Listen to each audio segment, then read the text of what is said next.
Šta mislite o zanimanju frizer za ženu zbog štetnosti farbi, lakova i drugih preparata za kosu koji se u tom poslu svakodnevno koriste? Da li je to zanimanje pogubno za zdravlje, kasnije zbog trudnoće i tako dalje?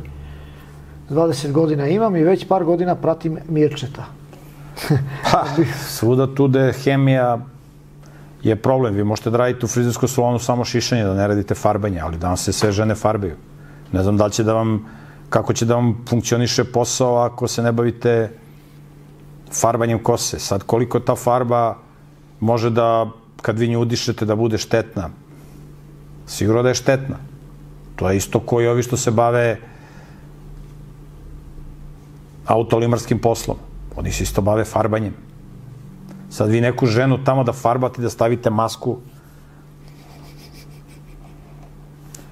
Ne znam šta da vam kažem.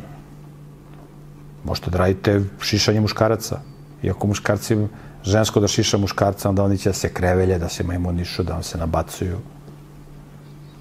Možete da šišate ovako po kućama ljude, prijatelje, ono. Najbolje da se udate sa 20 godina.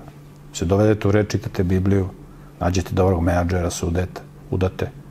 I onda se bavite nekim drugim stvarima koje volite, a muž nek zarađuje pare, a ne vi da stojite dnevno po 8 sati da šišate i da farbate ove evropljanke. Da ih polivate kiselinom. Nije to farbanje, to je polivanje kiselinom po glavi. To je pravi termin. Sad su muškarci počeli da se farbaju.